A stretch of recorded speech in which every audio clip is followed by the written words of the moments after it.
We are going to be talking about friendships and gaslighting. How many of you have gotten out of your toxic relationships only to discover that your support system wasn't a whole lot healthier, or at least didn't know how to show up in a way that was helpful?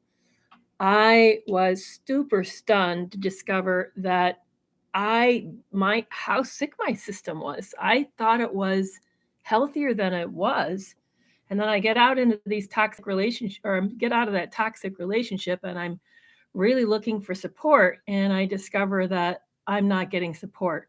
In fact, when I would start to talk to people, you know that look that they'd get, that glazed over look that they would give you, and that you would and you just know, like, oh no, this is not going to go well. Well, that's what I was encountering, and I have a feeling that I'm not alone. That because I hear from you, and you guys tell me that the same thing is happening to you as well.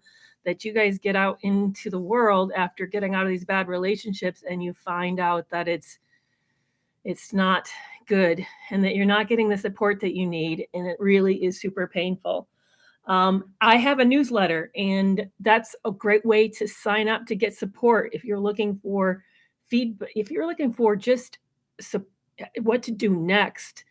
Um, is this normal? Are you experiencing things that everybody else is experiencing? I mean, it's a great way for you to know that you're not alone. I would love to have you sign up. It's you can find it in the link in my bio, but you can just also go to my website, Kerry McAvoy, Ph.D., and it's right near the top. Yeah, most people, I agree with you. Most people talk about gaslighting in the terms of romantic relationships. Certainly, when in terms of the narcissistically abusive partnership that we got into, we often don't talk about that how ill our support system can be, and how common it is. How common? Let me say it again. How common it is to not be supported by friends. I was stunned.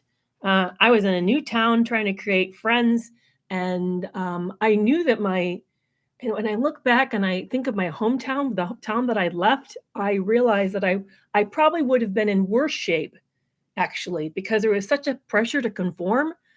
And I'm I'll be the first to tell you, I'm great at giving you exactly what you need. You tell me what you're looking for in a relationship, and I'll try to, like, match that, exactly that tone and tempo. I'm one of these people that, when you grow up in a home that's not very functional, you learn to show up the way that people want.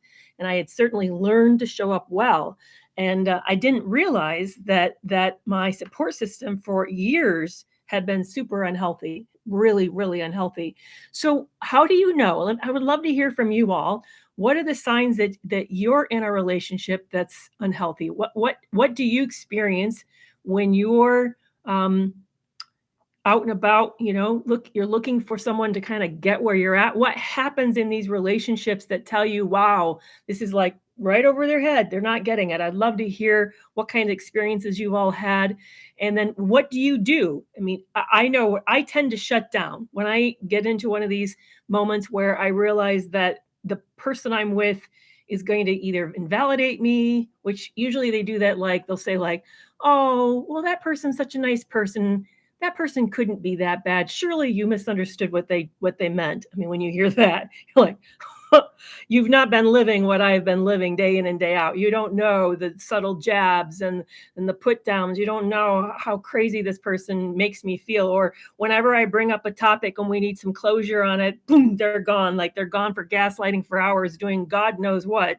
I mean, you just can tell that this person has no idea what you've been surviving, because that's the hard part. Is a lot of the abuse that we've experienced is so subtle that it sounds like we're just making a mountain out of a molehill, or as my ex loved to say, creating a storm in the teacup. That's what he would call it. He'd say, you're making a storm in a teacup, which isn't that insulting to suggest that our feelings are just, it's our problem is a teacup problem, the amount of water in a teacup, and that we're creating a storm on that water on the teacup. I mean, talk about min, talking about invalidation and minimization. That's a massive amount of minimization. Exactly. Yeah, I agree. It's a loss of identity, and definitely. In fact, I even love that name, Mega Quake. Yeah, Mega Quake. That captures it. it's a mega earthquake what we went through. Absolutely. I love that somebody's named themselves mega earthquake. That's perfect. That's a perfect capturing of what's happened to us. So I'd love to hear more about what happens in your relationships with friends, and what do you do when you end up in feeling like you're sucking all the care and the concern right out of them, and that they're like within seconds exhausted and they don't want to hear any more from you? I usually shut down. That's what I usually do. I usually make a mental note and shut down. It's tough, and then I feel, and as I end that conversation, and I feel a lot of shame. I mean, I start to spiral into shame, and I feel super stupid for bringing it up. Like why did I think this is going to go any different this time? I'm just really, really feeling bad that I even brought it up, because then and like it's almost like there's a mental checklist in my head, and I put check next to that person's name of like, don't go there with this person. They can't support you. They just can't support you. I've ignored. This is what Brenda has said. My friend of over 20 years, and I've been ignoring the gaslighting because of him telling me what I want to hear when I sometimes inquire about it. It's tough because that's the hard part, is that some of us, and a lot of us, don't have a lot of friendships.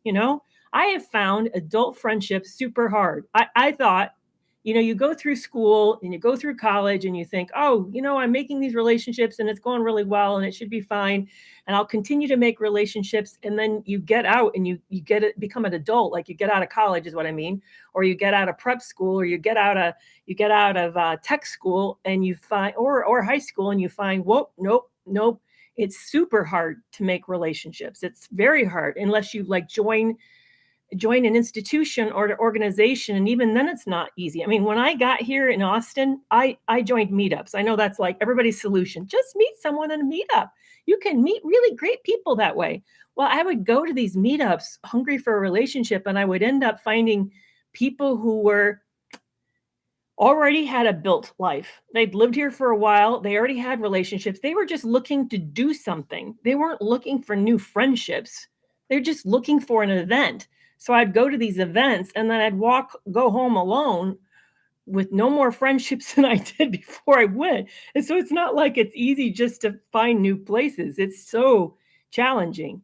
Yeah, exactly. I agree with you, Lacey. Is that Phoenix said it's rare to find reciprocal people. I give too much and I expect too little. It just is like that. You end up like really, really, I agree, Tammy. It's like you continue to walk on eggshells, but now you're not walking on eggshells in that toxic relationship. You're walking on eggshells with your friendships too, and probably your family as well.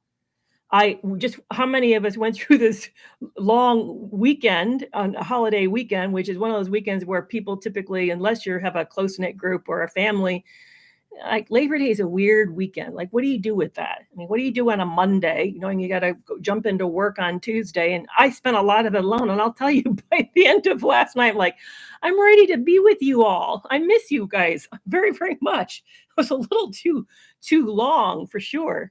Yeah, so I want to make sure you guys are aware that I have a newsletter. It's a great way to stay in touch with me, a great way to get tips and updates on your abuse recovery, to know what I'm doing, the things that's coming out in my world, but also to get some help. And if you sign up, you get a free gift. I'm giving you a free gift it's a how-to video, step-by-step how to use gray rock and yellow rock. So if you thought like, I hear this term, I don't really know what this means. I know I'm supposed to be using it, but I'm not even for sure what it is. And then I'm not for sure where I might be going wrong or doing it wrong. I actually even tell you some of the pitfalls, like don't do this, watch out for that. So if you've really struggled with doing gray rock or yellow rock, please consider signing up for my newsletter. And that's my free gift to you today. So yeah, yellow rock, you've never heard of yellow rock? Yellow rock is what the court systems prefer. Gray rock is kind of like real bland and almost sort of like shut down.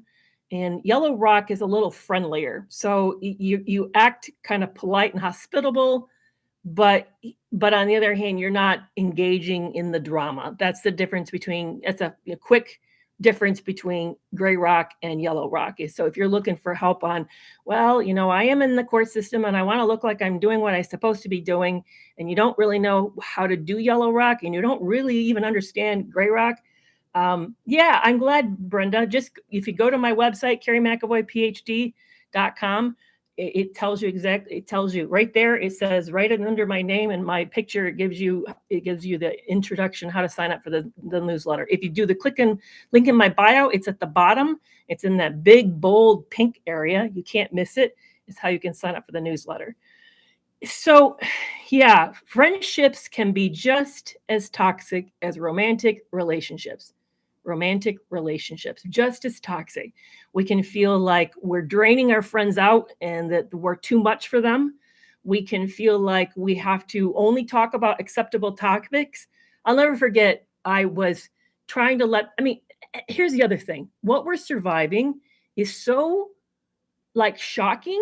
You feel like most of the things you can't even say out loud. Like I remember when I discovered my ex was hiring, you know what I mean? He was hiring, specialized workers. Does that make sense? What you get the drift of what I'm saying? I remember when I found that out, I'm thinking, who can I say this to? I need to tell somebody. This is not something you sit on and tell nobody. You need help. Yeah, I could see a therapist, but I even was hesitant to talk to my therapist because, like, they're going to look at you and say, and you haven't walked out the door yet. And I'm thinking, but it's complicated. Walking out that door is not a simple matter. And this is a person who's threatening me. So how do I walk out that door safely?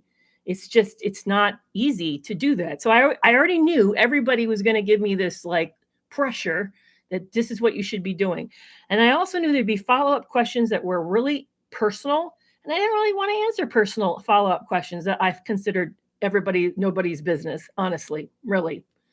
The kind of follow-up questions that they get nosy,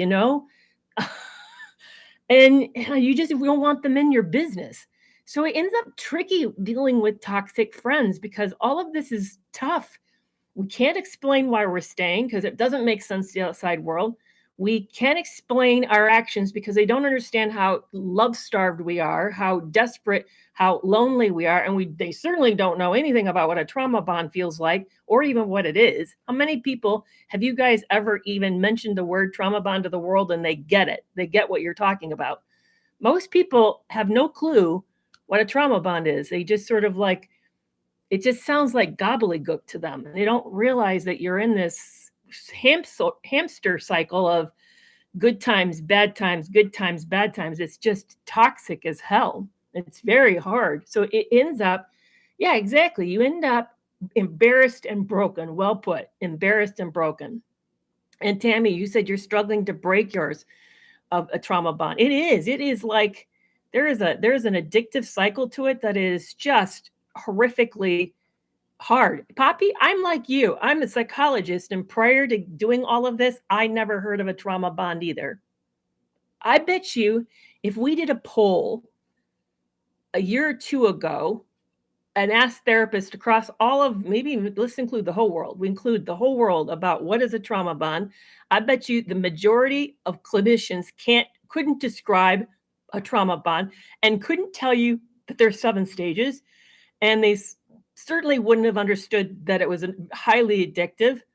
Yeah, they would have understood what intermittent reinforcement was, but they wouldn't have known that it was extremely difficult to break. Yeah, you end up feeling really alone, like no one understands. So I remember I was talking to some friends of mine and I was telling a little bit about what was going on, and you could already see this like the registering shock, and you're feeling completely embarrassed that they're registered in shock.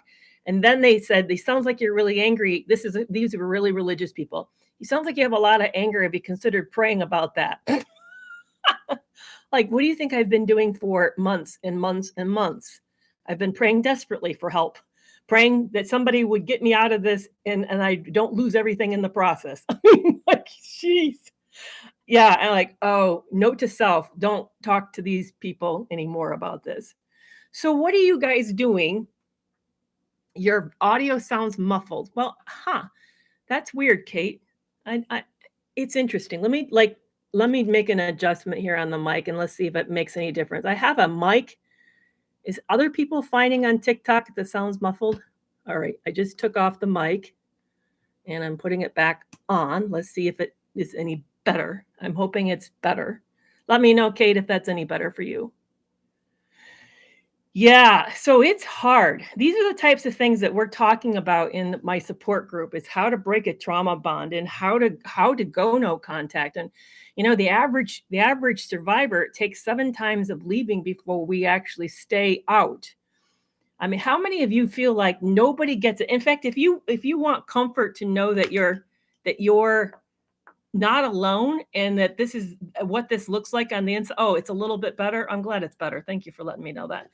Love You More is my book. It's now on Kindle Unlimited. So for those of you who have Kindle Unlimited, it's free for you. But I talk about this in my book, Love You More, about what happened in that relationship and what an idiot I was. I mean, at least I felt like an idiot. I really felt like an idiot. It was super, super tough.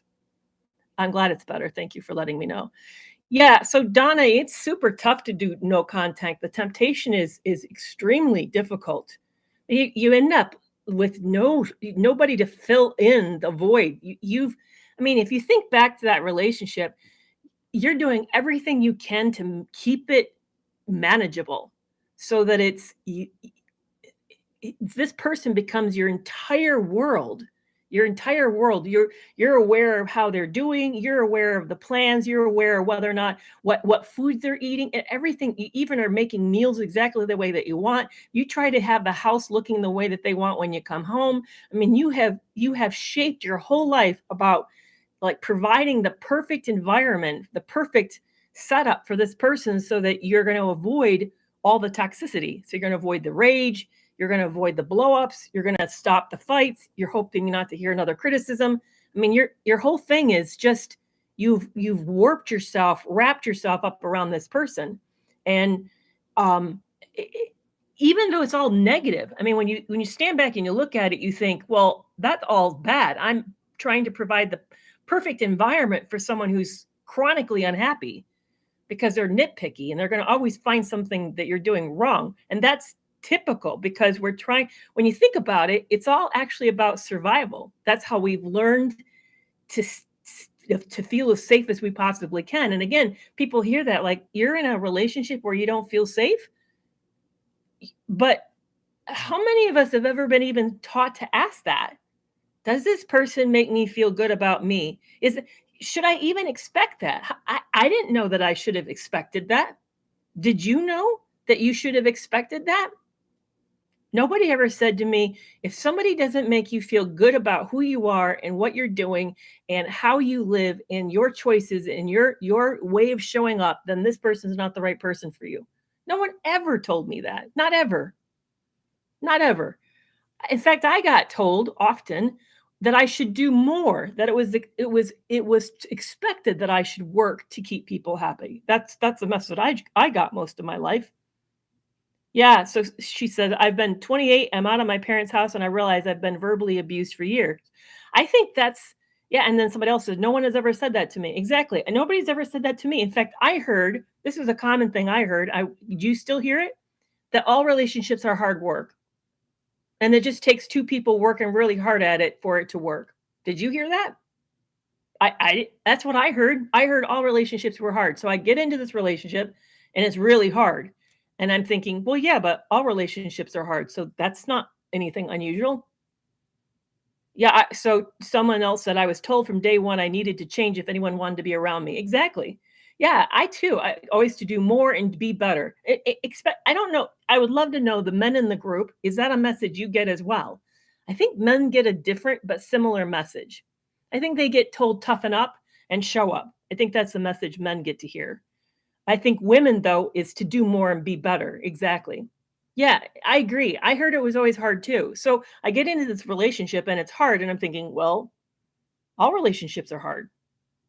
And then your friends, they say, when you complain to your friends, you're like, no, it's no big deal. That's what everybody does. And you think, well, okay, so see, they agree. They agree. They tell me that this is normal. It's normal for them.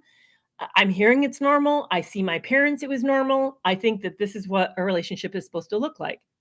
So then you end up not knowing that it's not, and that what you're surviving is abusive. and then you don't know how to what it would look like to get out. So back to the somebody asked, I'm really struggling now that I'm out and I'm trying to go no contact. One of the first challenges is how to fill this time. And especially when you find out that your friendships are not healthy too, or you lost your friends because your partner was really good about creating that I don't think they like me and they make me feel bad when I'm around them. And why are you hanging with them? So are you choosing them over me? And you get all this pressure about what you're doing with your friends versus your partner. And you end up thinking, well, okay, so maybe I need to rethink these relationships. Maybe they are hurting my primary relationship. Maybe I am spending too much time with my friends. So you end up limiting your contact with these other people. Yeah, isolation absolutely is a tactic. Absolutely. I mean, if you think about it, what happens when you talk, like right now, you're here spending time with me and we're talking about this, and some of you are having epiphanies. You're having like these aha moments. So that you have the aha moment, then what happens with that? You start to think, huh, well, maybe this isn't normal. Maybe I need to reconsider this. And then it's going to lead to possibly you making some changes. Well, anybody who's in a relationship with a narcissist doesn't want that happening, because then that means you might leave them or expect them to change or look for something different from them. And that means then you're not being managed and controlled. So it ends up they don't want you having these relationships because that's dangerous to their control, very much so. Yeah, so once I realized the pattern, I can see it all over. Yeah, exactly. When you see the pattern in your relationships and your friendships, and you had to go back to the source, and I'm having to relearn how to do all relationships. That's where I'm at. I agree with you, Winter East Brown. That's where I am at too. I'm having to relearn all of it, all of it. I've had to start with my own family first, which is me and my sons. I've had to start with me and my sons first, but I basically had to clear house. I just had to clear house with most of the relationships. Absolutely. You have not worked enough on yourself. Once you do, you really see things clearly. I disagree with you. I don't think that's true. You can't see things clearly when your lens that you're wearing is dirty, and you won't know your lens is dirty until someone else points it out that maybe that's not the way things are. But we only have the framework that we're born with or that we've been presented with. We don't have an outside framework. It's hard to see anything from another perspective until someone poses that perspective to you. So I don't agree with you on that. Um, yeah, I would love to know how you think working on yourself would cause you to come to the conclusion that something's really, really wrong. I don't know how that would happen. If any of you have an idea, and by the way, I'm a psychologist. I didn't introduce myself. I'm Dr. Kerry Kerr McAvoy. I'm a psychologist with over 20 years of counseling experience, and I have not seen. I would not have had a business, which I no longer counsel these days one-on-one, but I wouldn't have had a business had that worked, because then you would never have needed me. Would never have come in because there was nothing to ever talk about, because you spent enough time with yourself. Then you would have, or I would have just said, well, if you think more with yourself and think through what you're doing and why you're doing it, then you'll get better. Then they would have great. And they would have left the room, and they certainly wouldn't have come back and spent any money. Why would you do that? I wouldn't spend the money to do that. I was brought up to put up with bad relationships. You weren't supposed to walk out. I agree. That's the message I got too. I got the message that there was something highly noble about sticking with something, that people who really loved well and loved big stuck through stuff. But you do know how the narcissist sees that? I would love to know if you know how they see that as that you don't respect yourself, because they would never put up with that. How many of us know a narcissist to put up with crappy behavior? Man, if I ever cheated on mine, I'm not for sure I'd be sitting here and breathing today. It would have been, I think, the end of things for me in every sense of the word. So I don't see They're very firm. I mean, even when I met mine, he was telling me his boundaries from the get-go. He would not put up with this, and he would not put up with that, and everything. Yeah, I agree. I hear that you're talking about back to the work on yourself, deprogram. But again, how do you deprogram? You're again assuming this is a closed system. We're all closed systems, semi-closed. We reaffirm how we see things. I had an example of that. Something happened between me and somebody else. I did something and I wasn't meaning anything by it, but they read into it what they wanted to read into it. They read into it what's familiar to them. And that was the programming that they had, but they didn't know it was false information. It was true at one point, but they didn't understand it was no longer true for them today. And you won't know that until somebody actually breaks the programming and says, wait, I didn't mean that. I didn't say that. This is how I work. But even then, it takes a long time to deprogram that. And usually it takes a dynamic. It takes an interpersonal dynamic for that to break. It doesn't happen in isolation. I don't see how that can happen unless you're extraordinarily good at being like brutally honest. And then you have input to be able to challenge yourself on each of those points. This is why I'm pushing back on you. I think it's really dangerous when we push people to say that the reason they're having faulty thinking and a low self-esteem is because they have failed to do the work of deprogramming themselves. That suggests that the failure resides within them. And if you've been listening to all of this, you can hear how many of us have had toxic relationships, toxic input, toxic experiences that have been programming us to believe these things. We don't act this way because we want to. We act this way because we want to survive. It's for safety. It's entirely for safety. We're always working towards safety. Nobody wants to be miserable. Nobody wants to work this hard.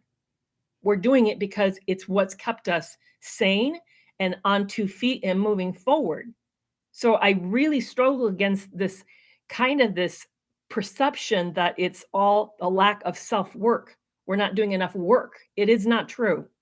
We're all working hard. We're all working very, very hard. Is this a group where everyone's already healed? No, I don't know. Everybody's working to be healed. Are narcissists known to act like narcissists to certain people? I think more that narcissists know how to present in the way that gets them the most kudos, the most attention. They're very good. I mean, I've looked at the studies. They're very good at showing up and giving people what they want initially. They're very good at making incredibly fast first impressions. But the problem is they can't hold on to it. They want you to choose them, but then once you choose them, the level of having to show up is so exhausting, they let go of it. And then they can't sustain that. Plus, it's not who they really are, so it's not a sustainable experience.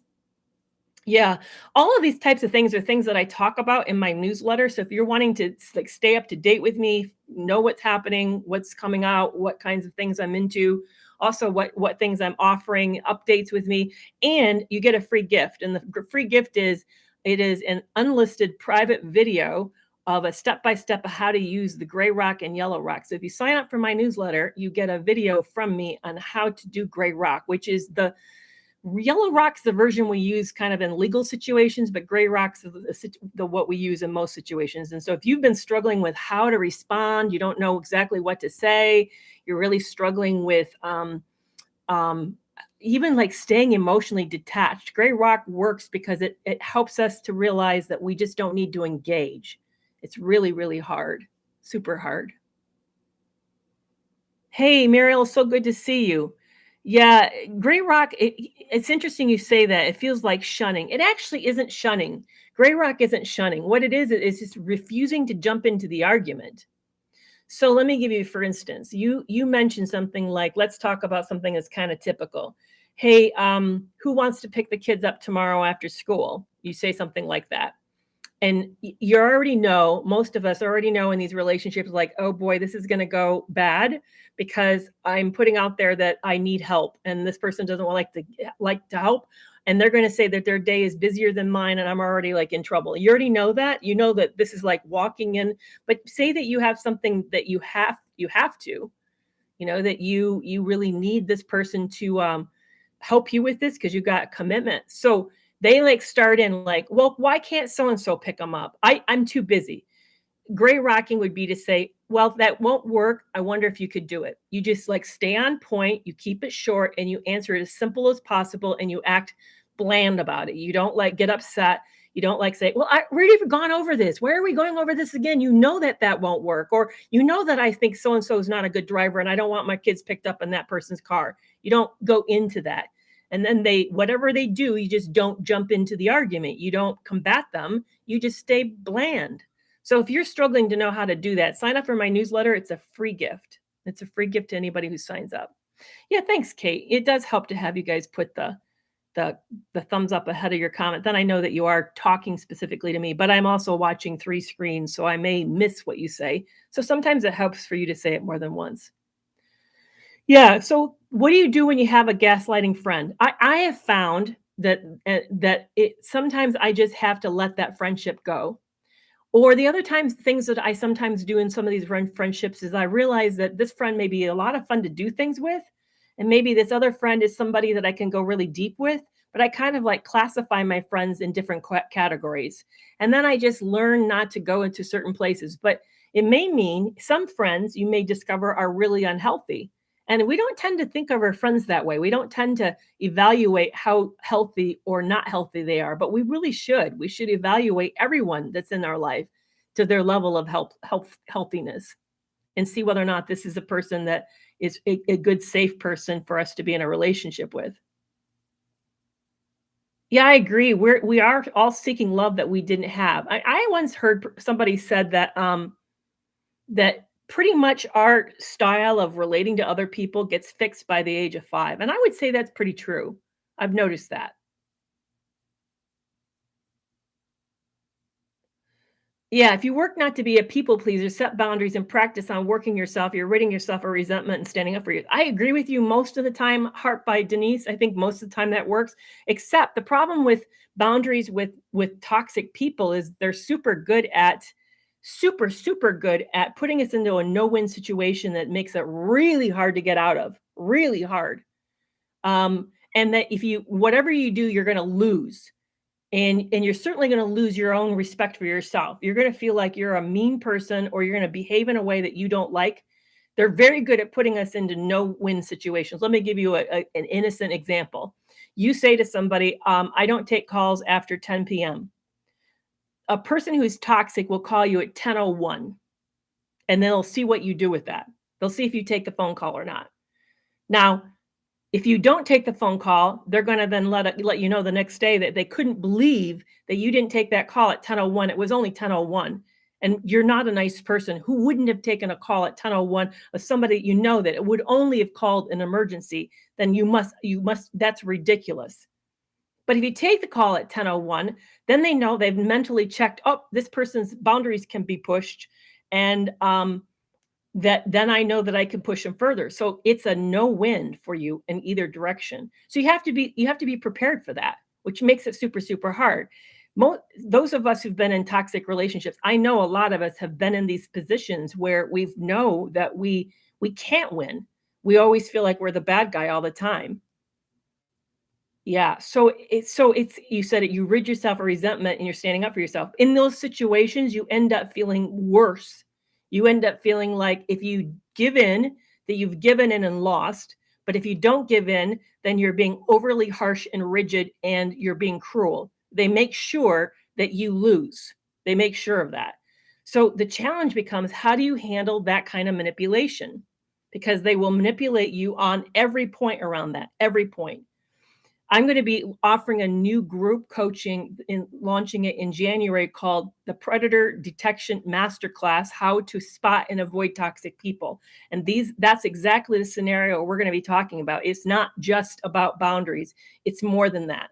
If boundaries work, we wouldn't be talking about boundaries. We'd teach everybody how to handle a boundary, and then we would all be better. We wouldn't be manipulated. Then all of this would stop. Boundaries don't work. They work sometimes. They work with healthy people who care about your feelings and care about bothering you and putting you in a no-win situation. But these people don't care. They will put you in a no-win situation because they want to win. Well, I'm glad that your introspection has worked for you. That's awesome. I'm glad that. Yeah, sign up for my newsletter and get the free give the free the step by step how to use the gray rock and yellow rock. It's free, it's a free video. It's about 8 minutes long and it teaches you how to do that. I realized that yeah, it is a predatory trick. They will push the boundaries is a predatory trick.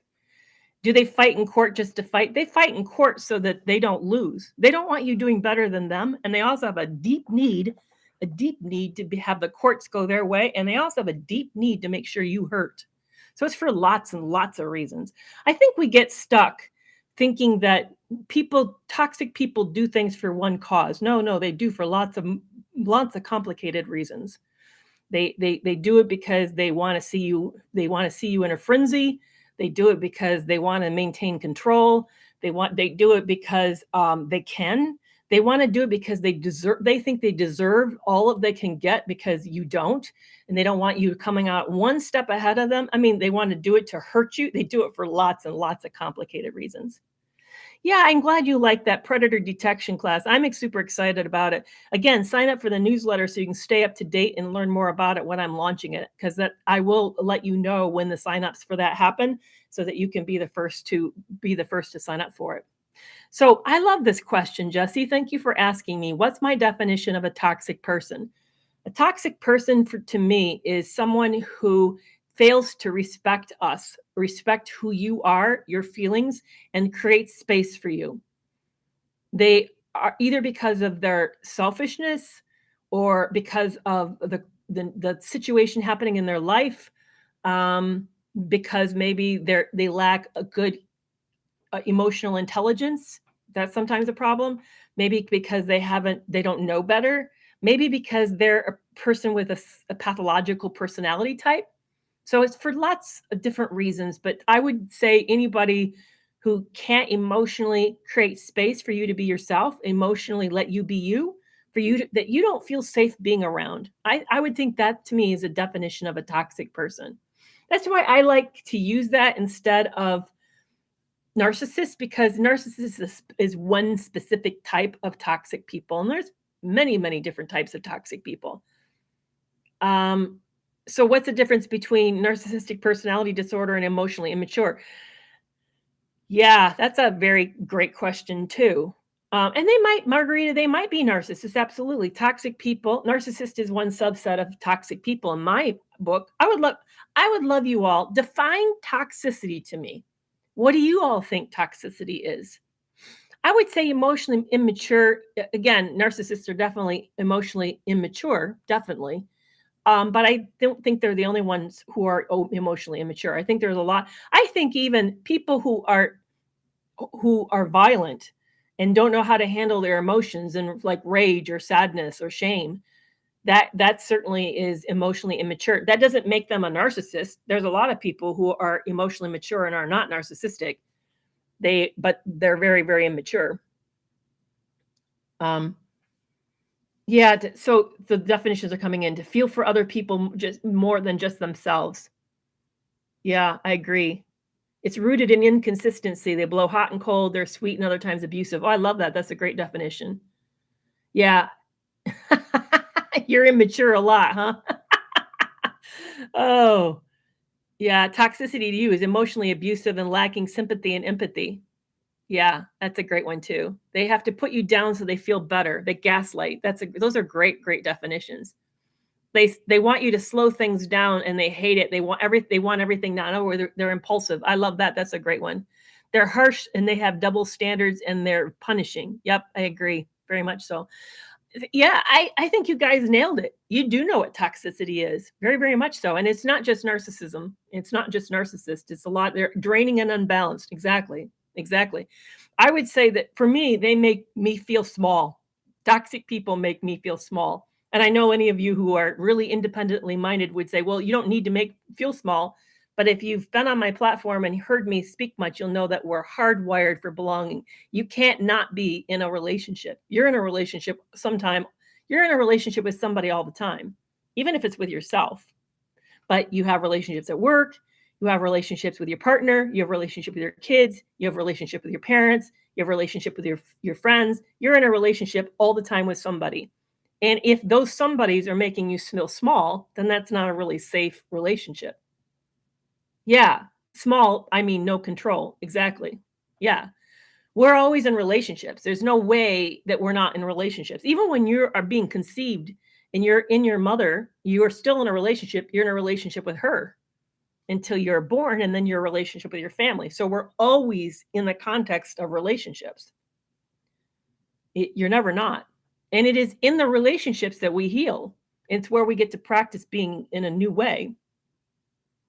Exactly. I agree with you. And those relationships, early relationships, set the template for you. Right. Kearney Sarah says they tell you you're bad about yourself. Exactly.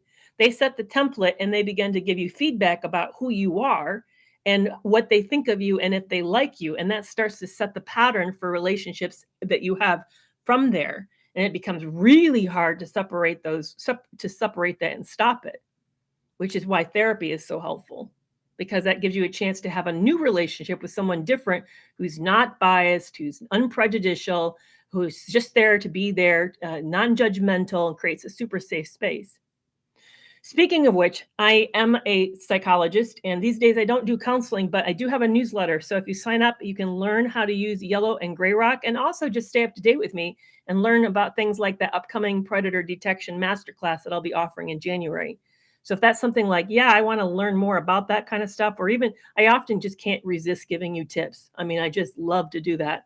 And so I each week will send out something that's usually helpful for you, something that you'll really, really enjoy.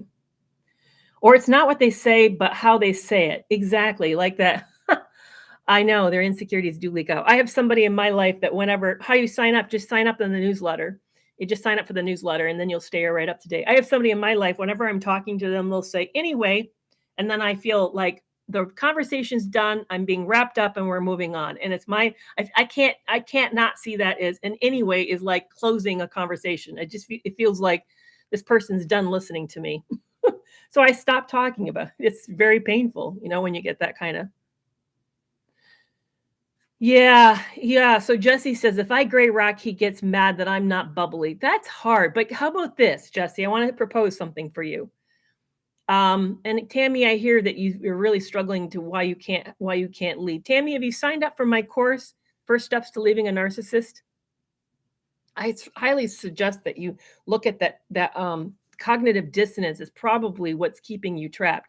Yeah, cognitive dissonance is part of what happens with the trauma bond. It's more than a trauma bond. It's that you end up feeling like there's hope, or you feel confused because you're not for sure what's real. I don't know if that's exactly what's describing your situation, but I know for me, that's what happened. I couldn't tell. Like, he kept saying, I'm working really hard. And I thought he was, but then all these really bad things would happen. And I'm like, is he really working hard and he can't resist doing the bad things? I didn't know that he was just giving me lip service. I had no idea about that. I thought he meant that he was working really hard.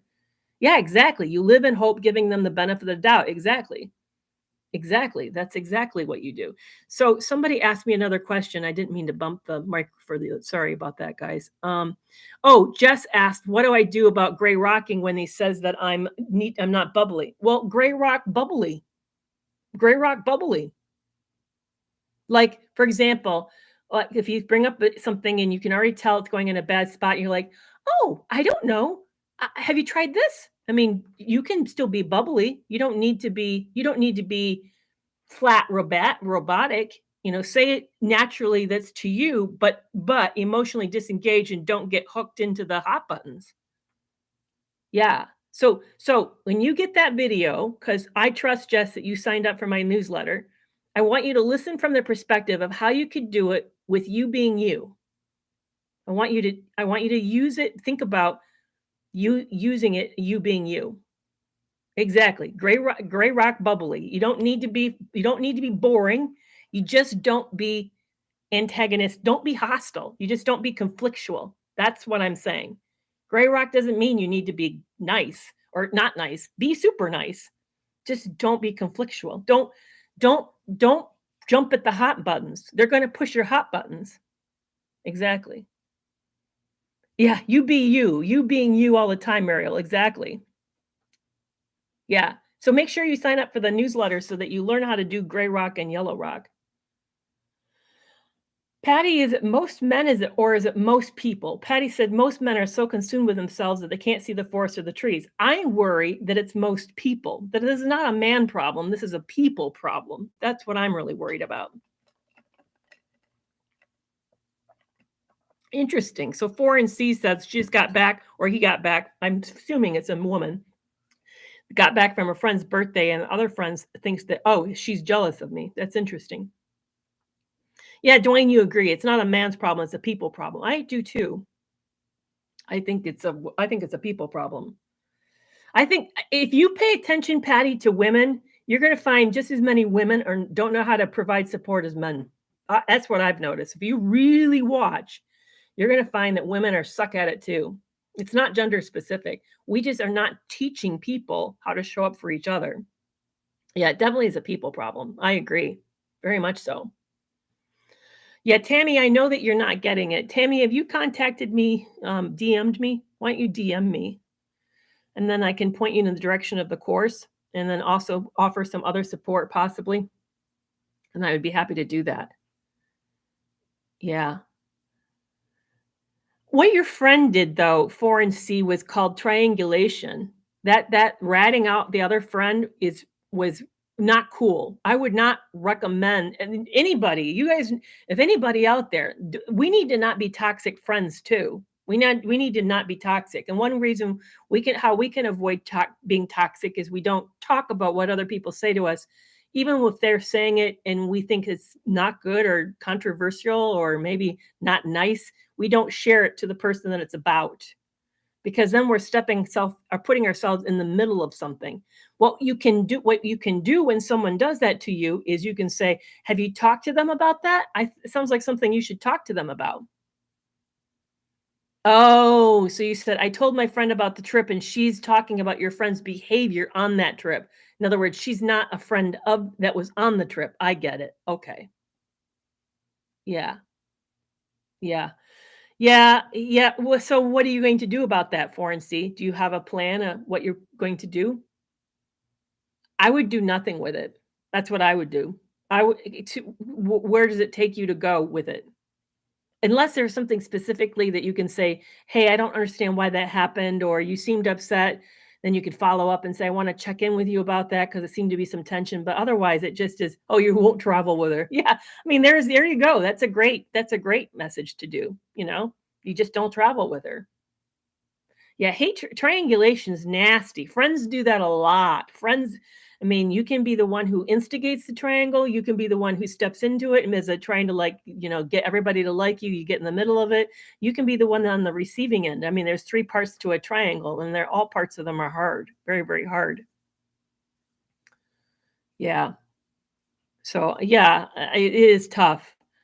It's the second time you've been with her, and it's all unnecessary, and she needs therapy. Yeah, so now you've learned, that was back what I was saying at the start of this, is that with my friends, I end up, like, making them in different categories. I'm autistic. I don't know if you guys know that, but so I see patterns, and I like, classifying things into categories. It really makes me feel a lot like makes sense or something.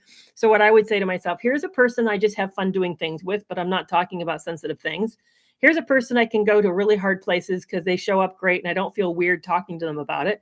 And here's a friend that she's a friend to other people, and she's just kind of like, I mean, talking about women, but it could be about men. This is a person that really loves this hobby, and I love this hobby, and that's one person that shares a hobby with me. So you can like classify people that way, but you need to remember the rules. Oh. 4 and C said she didn't want to take a picture of me in the lounge because she didn't want me posting it before her. Yeah, that just sounds, I mean, I don't hear you felt safe. You didn't sound like you felt safe at all.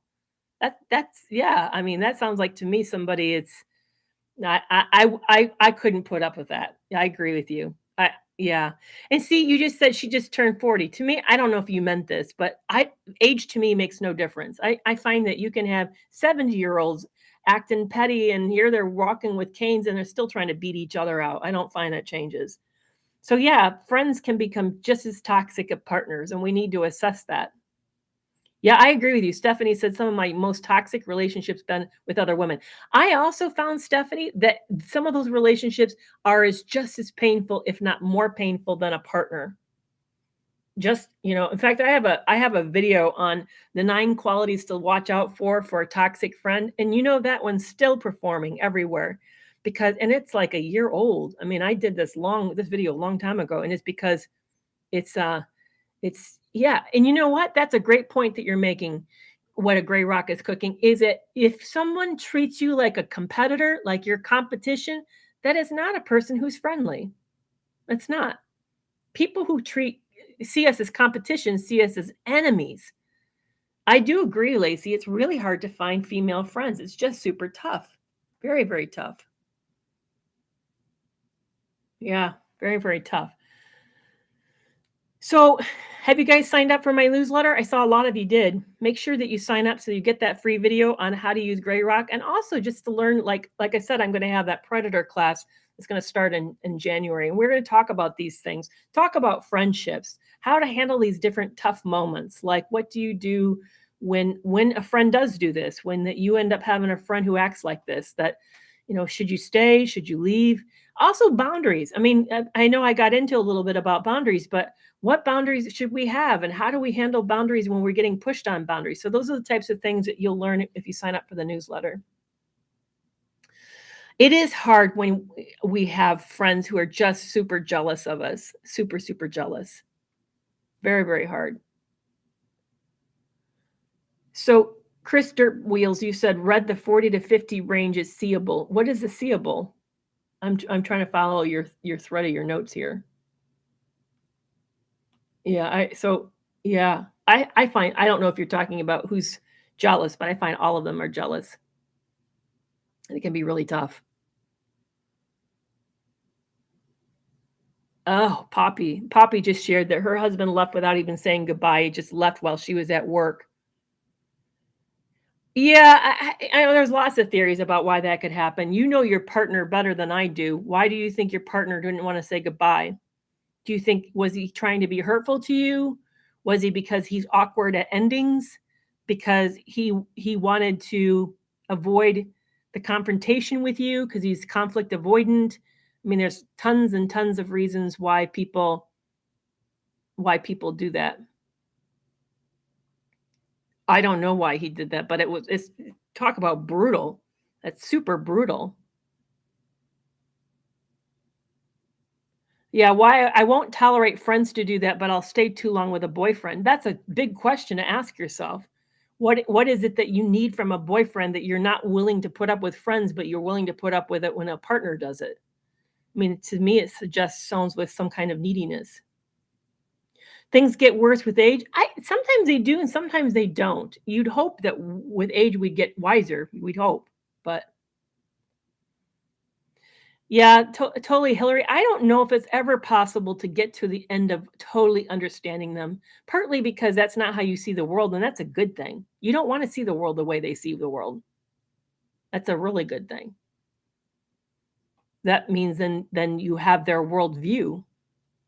I agree with you, Raina. I think some of us do get better with age. I know that I'm a much better person as I've gotten older, much better. In fact, I wish I could take what I know about right now and jump it back into my younger self and then give her all that benefit. I would, oh man, that would be amazing.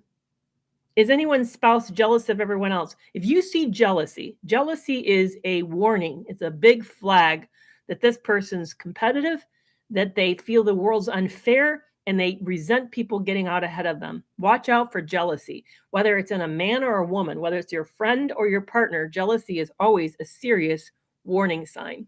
Very serious. Yeah. So I'm going to need to wrap it up. This has been amazing to hang out with you guys today. I really appreciate it. Yeah, jealousy is a big red flag. Watch out for jealousy. Very, very subtle. What's subtle examples of jealousy? Subtle example of jealousy. Why do they have that and I don't? Or is everybody getting that? Because I didn't get one of those. Or, wow, look at that new house. And then jealousy can also be put negatively, like, do they need a new big house like that? I don't know why they needed a big house like that. So that's another sign of jealousy, when they just observe things and they kind of like get critical. Oh, narcissistic people get worse with age. Some do, some don't. That's yeah, some do and some don't.